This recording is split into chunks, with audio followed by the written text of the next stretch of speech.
Assalamualaikum warahmatullahi wabarakatuh. Bertemu lagi di channel kita di Raga Sport Pouring. Di episode kali ini kita akan membahas tentang perawatan vinil badminton. Hal-hal yang harus diperhatikan itu seperti apa. Kita kalau misalkan tidak tahu, sayang nanti kalau ada karpet yang rusak. Nah, dan misalkan di vinil nanti terdapat goresan sepatu, biasanya itu di lapangan ditemukan kayak garis hitam di vinil atau garis putih di vinil. Itu cara membersihkannya seperti apa? Itu cukup menggunakan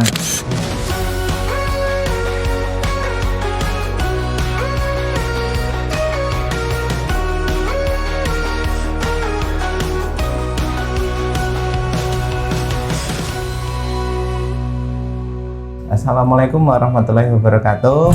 Bertemu lagi di channel kita di Raga Sport Pouring. Oke, di episode kali ini kita akan membahas tentang perawatan vinil badminton. Nah, kenapa? Karena sayang ya, kita udah beli satu lapangan tapi kita tidak tahu cara merawatnya yang benar. Terus habis itu hal-hal yang harus diperhatikan itu seperti apa. Kita kalau misalkan tidak tahu, sayang nanti kalau ada karpet yang rusak. Nah, yang pertama, jadi diusahakan untuk teman-teman kalau misalkan mau main badminton ataupun main futsal di vinil terutama, itu bisa menggunakan sepatu yang tapak bawahnya flat atau memang sepatu yang diperuntukkan untuk lapangan badminton sendiri. Untuk amannya harus dihindari dari pemakaian sepatu sol yang tajam seperti sepatu futsal atau sepatu yang istilahnya solnya keras. Itu tidak direkomendasikan untuk dibuat main di atas karpet ini. Karena kenapa? Ini kan vinil terbuat dari bahan PVC ya teman-teman, dari polipropilen vinil karbonat. Jadi misalkan nanti kalau ada goresan itu bisa menyebabkan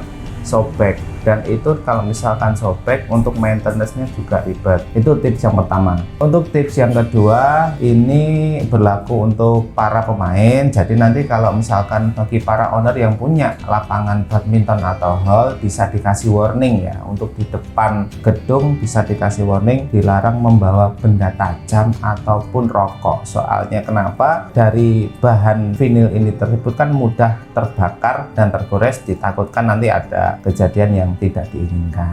Terutama untuk para perokok, itu tidak direkomendasikan untuk masuk ke wilayah area permainan badminton ataupun di gedung badminton. Karena kenapa? Kalau misalkan ada api atau putung rokok jatuh ke vinil, itu bisa menyebabkan vinil terbakar dan berlubang gitu.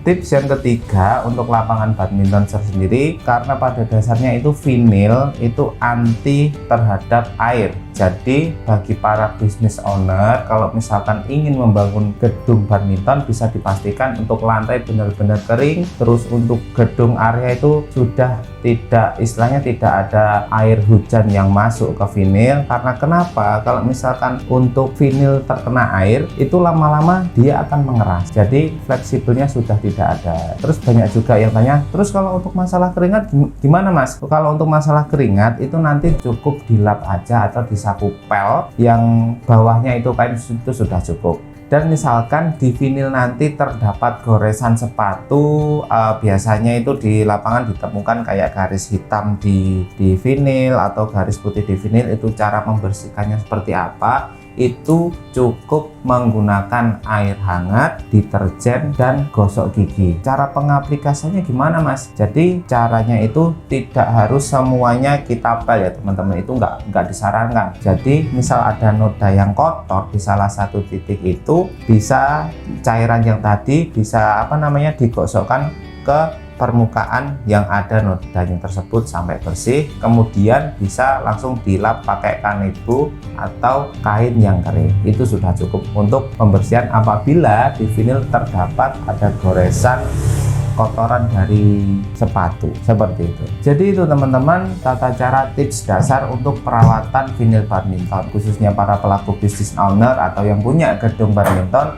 Bisa diterapkan untuk tips-tips yang saya sebutkan tadi, terutama untuk pemakaian standarisasi sepatu untuk badminton, terus cara pembersihan dan larangan untuk benda tajam ataupun bagi yang merokok masuk lapangan, itu bisa dikasih warning di depannya agar tidak terjadi masalah yang tidak diinginkan. Sekian dari saya Faris dari Raga Sport Pouring. Salam olahraga. Assalamualaikum warahmatullahi wabarakatuh.